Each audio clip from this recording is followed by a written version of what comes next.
Halo semuanya, perkenalkan nama saya Junestin, NPM 1842004. Saya dari kelas 4 AKMD. Nah, hari ini saya akan menjelaskan tentang jawaban dari soal UTS Akuntansi Manajemen 2. Oke, langsung aja yang pertama. Soal pertama tentang mengenai Activity Based Supplier Costing. Nah, jadi dari soal kita bisa ketahui bahwa Purchasing manajernya perusahaan pom-pom, dia menggunakan dua supplies yaitu Xiao Glass dan Apple Glass. Nah, di sini terdapat data activity cost-nya, ada adverse buying dan supplier return, dan ini adalah data supply datanya. Oke, yang pertama, diminta menghitung activity rate-nya untuk assigning cost ke supplier-nya. Nah, berarti cari activity rate untuk masing-masing activity cost-nya. Yang pertama, kita cari dulu yang adverse buying. Nah, rumus adverse buying adalah total adverse buying, yaitu yang ini, 450.000, dibagi dengan insufficient unit dari ini. 450 tambah 450 tambah 1000 tambah 1000. Jadi kita dapat 450.000 bagi 2.900 dapat 155,2. Nah, sama juga untuk yang supply return, rumusnya adalah 115.000 ini dibagi dengan return unit. 30, 30, 120, 1.200 ditambah, kemudian dapat 1.380. Jadi hasil baginya adalah 83,3 untuk supplier return. Oke, yang kedua, calculate total unit purchasing cost for each component for each supplier. Nah, jadi setiap ini Xiao Glass, Apple Glass, ada dua side WS, side WS. Nah, kita cari dulu pertama purchase cost-nya. Oke, ini dapat dari unit purchase price-nya dikali dengan unit purchase. Jadi ini kali ini kali ini, ini kali ini, kali ini. 47 kali 15.000 untuk yang ini untuk yang ini untuk yang ini, dan ini untuk yang ini. Oke. Purchase cost udah, kemudian kita cari adverse buying. Nah, adverse buying itu dapat dari insufficient unitnya, 450, 450, 1000, 1000. Kalau yang ini dapat dari activity rate-nya, yang tadi adverse buying, 155,2. Oke, jadi kali ke masing-masing.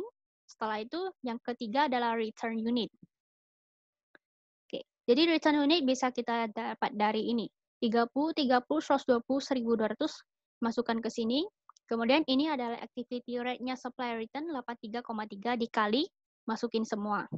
Oke, jadi setelah kita kalikan, maka kita dapat total unitnya, yaitu 705.000 tambah 69840 tambah 2499. Jadi ini sama hasilnya.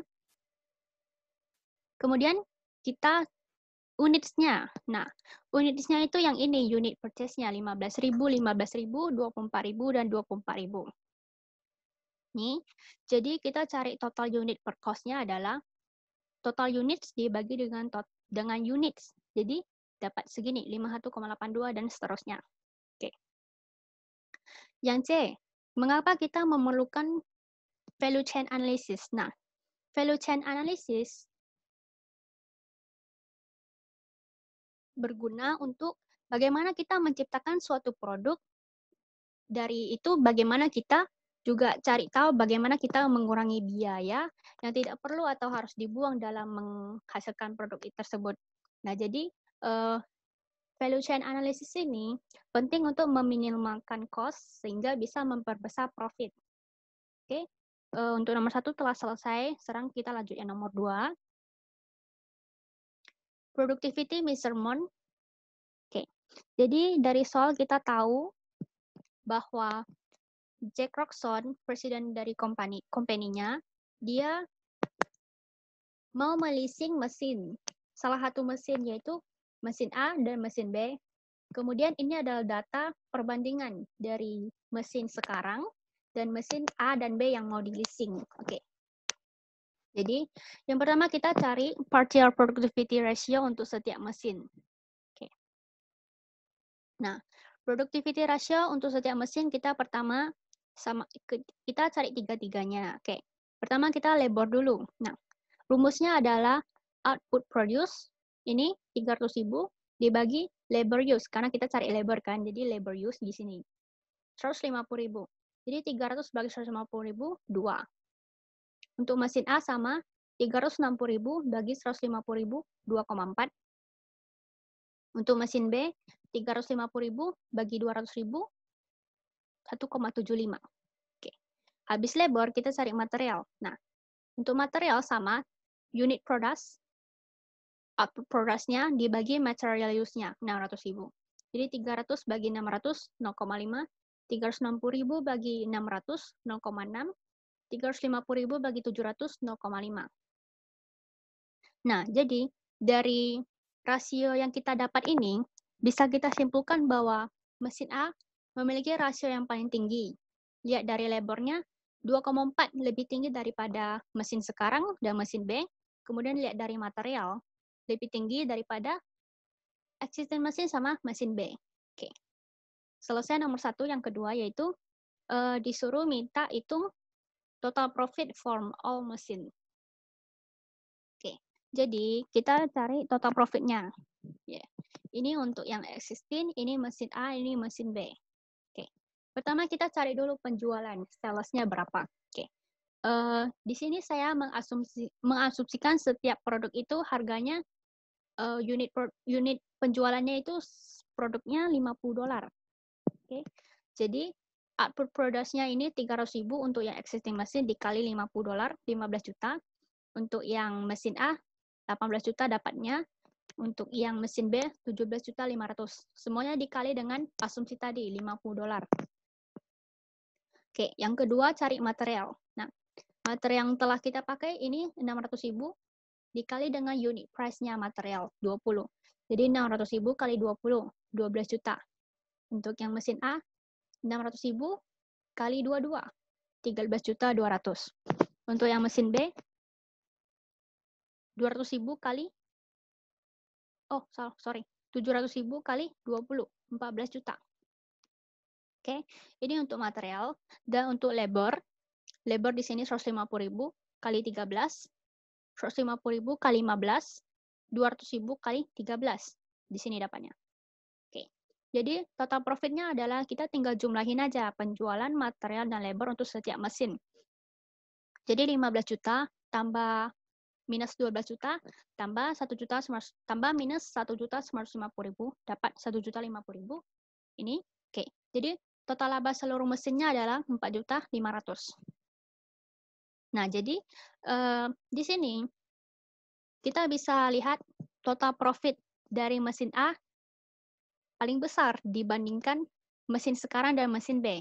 Jadi perusahaan bisa mempertimbangkan untuk leasing mesin A karena dia bisa menghasilkan profit yang lebih besar dibandingkan mesin sekarang dan mesin B. Oke. Itu nomor 2 telah selesai. Sekarang nomor 3. Oke. Nomor 3 mengenai theory of constraints. Nah, kita bisa ketahui bahwa Healthy Co ini dia memproduksi dua health bar. Nah, kedua produk tersebut diproduksi dengan menggunakan mesin yang sama, tapi dengan setting yang berbeda. Nah, untuk periode berikutnya, mereka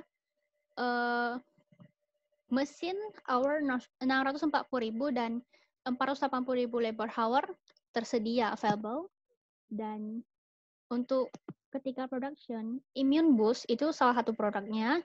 Dia menggunakan 1,6 mesin hour per unit dan Mentra Growth menggunakan 0,8 mesin hour per unit.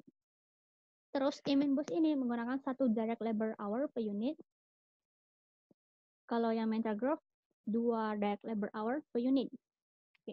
Jadi ini adalah data cost-nya untuk Immune Boost dan Mentra Growth. Nah, di sini perusahaan bisa menjual tidak lebih dari 400.000 botol Immune Boost dan 480.000 botol Mentra Growth. Nah, kita di sini diminta, di sini lagi. Immune Boost ini menggunakan mesin hour. Kalau Mentra Growth ini menggunakan direct labor hour. Itu intinya di situ. Oke. Pertama kita cari dulu contribution margin-nya. Oke. Ini yang pertama kita dari sini ya, sales ya. Oke.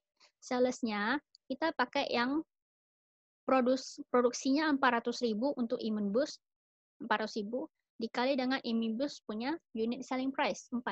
Jadi 400.000 kali $4 1.600.000. Oke. Sama ini kali 0,8, seterusnya 0,4, 0,2, 1. Oke. Untuk yang Mentagrove ini kan tadi diketahui 480.000 botol. Jadi hanya 480.000 dikali unit selling price-nya 4,8. Kemudian $1, 0,6, 0,4, 1,6. Sisanya sama. Oke. Jadi kita bisa dapat contribution margin-nya. Ini dapat dari total ini, tambah ini, tambah ini, tambah ini, tambah ini. Dapat ini, baru dibagi unitnya. Unitnya ini ya botolnya. Untuk Immune Boost-nya 400.000, untuk Mentagrove-nya 480.000. Kemudian kita dapat contribution per unit, dapat dari contribution margin-nya dibagi dengan unit. 640.000 bagi 400.000, 1,6. 576.000 bagi 480.000, 1,2. Jadi ini Immune Boost saya anggap X, Mentagrove-nya saya anggap Y. Jadi Z sama dengan 1,6X tambah 1,2Y. Oke, lanjut. Earn by this optimal mix. Oke. Optimal mix-nya berarti Immune Boost dan Mentagrove. Nah, tadi kan diketahui, intinya ini Immune Boost-nya ini menggunakan mesin hour. Jadi dia menggunakan mesin hour. Kalau Mentagrove dia menggunakan direct labor hour. Nih, Mentagrove direct labor hour. Oke. 640.000 hours dapat dari yang awal di sini, diketahui 640.000 mesin hour tersedia. Jadi 640.000 dibagi 1,6 mesin hour dari ini. 1,6 mesin hour untuk Immune Boost. Oke. Jadi 640.000 bagi 1,6 dapat 400.000. Oke. Untuk Mentagrove tadi kan direct labor. Nah, kita pakai sama juga labor hour-nya 480.000, tapi kita dibagi dengan 2 direct labor hour untuk Mentagrove. Karena kalau yang satu itu yang Immune Boost, jadi kita pakai yang 2 karena dia fokusnya di direct labor. Oke. Jadi 480.000 bagi 2 dapat 240.000. Oke, jadi kita bisa dapat optimal mix-nya yaitu 400.000 yang ini dikali 1,6 ditambah 240.000 kali 1,2. Dijumlahin dapat 928.000. Kemudian nomor 2, kita diminta untuk memberikan informasi dengan menggunakan Cartesius diagram. Jadi kita buat diagram Cartesiusnya. Oke. Di sini terdapat 4 garis. Nah, saya akan ajarin cara dapat garisnya. Yang pertama, di sini kan tadi kita anggap Immune Boost itu X, ya kan? Jadi X-nya itu cell no more than. Jadi X-nya itu tidak lebih dari 400.000, jadi lebih kecil dari 400.000. Terus yang Y, tadi Mentagrove 480.000, jadi Y lebih kecil 480.000. Oke, itu garis pertama dan garis kedua. Garis ketiga, nah, X tambah 2Y lebih kecil sama dengan 480.000. X tambah 2Y ini dapat dari ini. Nah, ini. Immune Boost, 1 direct labor hour, tambah 2 direct labor hour. Jadi, ini saya anggap X, ini anggap Y. Jadi, X tambah 2Y. Lebih kecil dari 480.000. 480.000 itu dari ini, labor hour. Jadi, per kategori. Jadi, 1 direct labor hour tambah 2 direct labor hour lebih kecil sama dengan 480.000 labor hour. Jadi per kategori, oke? Jadi X tambah 2Y 480.000. Oke. Untuk yang ini yang mesin hour. Jadi di sini Immune Boost 1,6 tambah 0,8 lebih kecil sama dengan dari 640.000 hour. Jadi 1,66X tambah 0,8Y lebih kecil sama dengan 640.000. Nah, setelah kita dapat keempat garis, nah, tahap selanjutnya kita harus cari X-nya berapa, Y-nya berapa. Oke, cara cari paling gampang, kita gunakan 2 ini untuk cari X, Y-nya. Nah, pertama, ini X-nya saya pindahkan. Jadi, X ini kan 1, jadi kita pindahin 2 Y-nya, supaya bisa melakukan substitusi. Oke, jadi ini 2Y plus dipindah jadi minus 2Y. Jadi X sama dengan 480.000 minus 2Y. Oke, Setelah ini X sama dengan kan, kita udah dapat. Nah, kita substitusikan ke dalam yang 1,6X ini.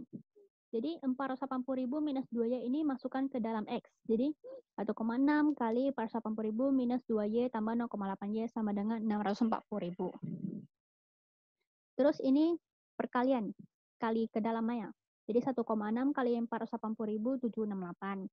1,6 kali minus 2Y, minus 32Y, tambah 0,8Y, 640.000. Nah, di sini ruas kiri dan ruas kanan, permainan ruas kiri dan ruas kanan. Jadi yang ini 640.000 kita pindahin ke sisi kiri. Ini kan plus, pindah jadi minus. Oke. Ini minus 32Y tambah 0,8Y kita pindah ke ruas kanan. Minus 3,2 tambah 0,8 itu kan jawabannya minus 2,4. Kita dari kiri pindah ke kanan jadi plus 2,4Y di sini. Oke, jadi ini setelah dikurangin dapat ini, baru kita cari Y. Y caranya adalah 128.000 dibagi 2,4, dapat 53.333. Setelah kita dapat Y, maka kita bisa cari X. Nah, kita pakai yang tadi ini. Jadi, X kita cari, kita mau cari X. Y-nya kan udah ada, 53.333. Nah, jadi di sini dimasukin Y-nya. Jadi dihitung, ini dikali 2 dapat, terus dikurang, X-nya dapat 373.333. Oke, kita udah dapat X dan Y. Oke, sekarang kita mau buat diagram Cartesiusnya.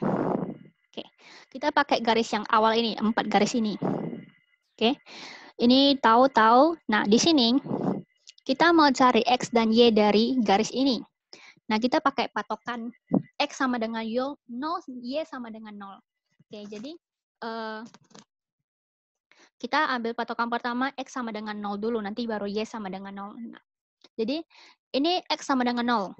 Maksudnya sini isinya 0. Jadi 0-nya hilang, X-nya hilang, kita bisa dapat Y. Y-nya adalah 480.000 bagi 2. Nih, 480.000 bagi 2 dapat 240.000. Oke, itu Y-nya. Setelah kita Y, kita sekarang X. Berarti kita Y-nya harus dinolkan. Jadi kalau ke pertama kita, tadi ini pertama 0, sekarang kita Y-nya 0. Nah, 2 kali 0 kan dapat 0. Jadi X-nya adalah 480.000. Kayak gitu. Oke, jadi kalau matematika, biasanya X itu selalu di depan, Y-nya di belakang. Jadi XY. Oke. Jadi X-nya kita dapat 480, Y-nya kita dapat 240. Oke. Itu untuk garis ketiga. Untuk garis keempat, nah, kita sama juga patokan X sama dengan 0. Jadi 1,6 kita masukin X-nya 0, 1,6 kali 0 berarti 0. Nah, Y-nya kita bisa dapat dari 640.000 dibagi 0,8.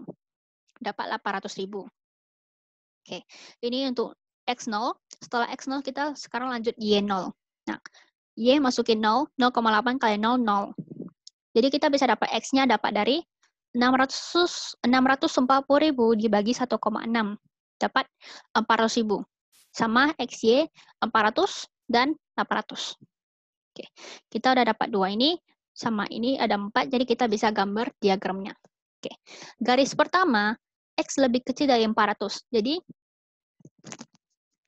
yang ini X, yang ini Y. Oke, X lebih kecil dari 400. Nah, di sini X. Kita cari 400 di sini. Nah, sini kan 400. Jadi kita buat garis di sini. Ini. Buat 400. Jadi maksudnya kayak batasannya itu nggak boleh lebih dari 400. Jadi sampai sini saja. Ini batasannya sampai sini. Oke. Kemudian Y 480. Y kan yang ini. Nah, 480 kita perkirakan di sini. 480 perkirakan. Jadi, ini gambarnya. Oke. Jadi ini dan ini adalah batasan. Nggak boleh lewat dari situ. Oke. Terus garis ketiga, 1, 2 udah ya. Jadi kita garis ketiga, kita gambar X 480, Y 240. Oke. X 480, jadi perkirakan di sini. Ini 400, 500, berarti sini 450. Terus ini kita perkirakan 480 di sini, titiknya. Ini untuk X. Y-nya 240. Nah, kita ke Y dulu. Sini 250, ya kan?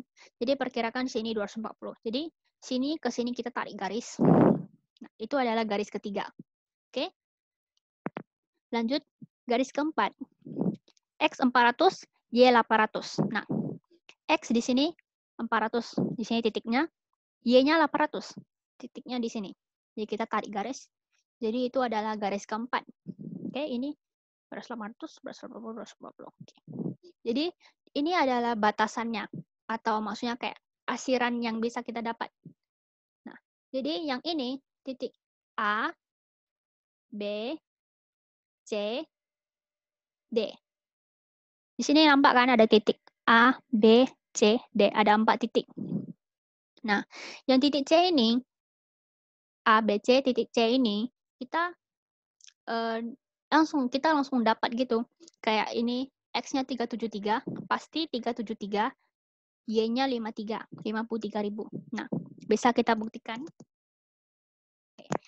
X 373 kan, X di sini. Sini 350. Jadi kita kayak perkirakan di sini. 373. Ini titiknya. Oke, ingat di sini.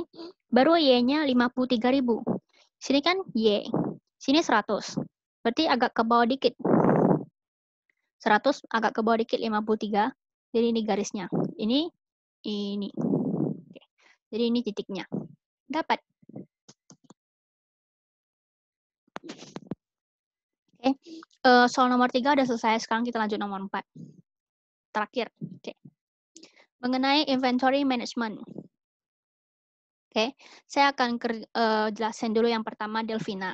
Nah, Delfina ini dia menggunakan 80.000 pounds of sugar each year. Berarti ini adalah demand-nya 80.000. Terus cost of placing an order. Berarti order cost-nya $15. Cost of carrying berarti carrying cost-nya $1,5. Nah, kita diminta menghitung EOQ. Rumus EOQ adalah akar dari 2 PD per C. 2, P-nya dapat dari tadi, P itu adalah cost of order cost $15. Terus D itu adalah demand. Tadi kan kita di sini D-nya 80.000. Baru bagi C. C-nya itu carrying cost 1,5. Oke. Dikali bagi dapat akar dari 1.600.000. Akarnya dapat akar dapat 1.264. Oke.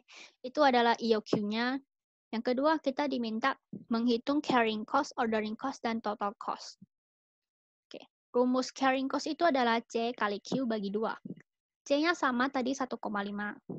Q-nya itu yang kita hitung tadi 1.264. EOQ ini maksudnya adalah Q-nya.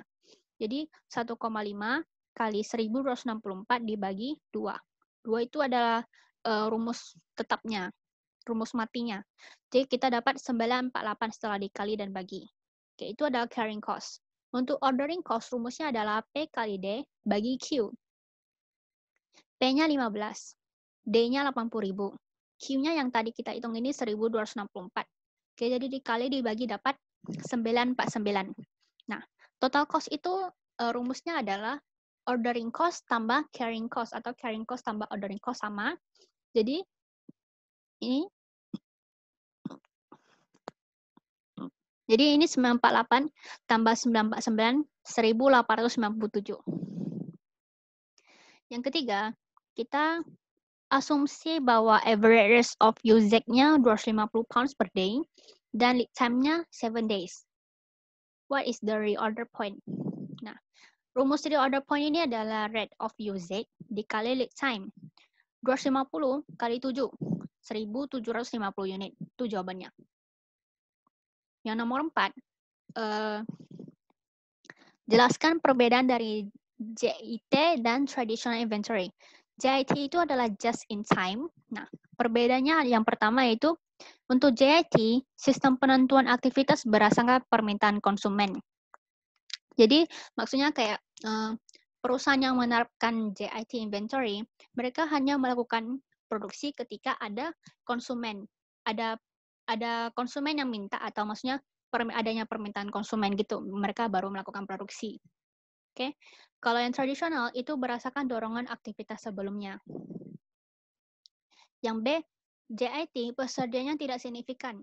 Maksudnya kan karena dia hanya melakukan produksi ketika ada orderan, jadi persediaannya itu tidak selalu ada. Berbanding terbalik dengan tradisional, persediaannya selalu ada, signifikan.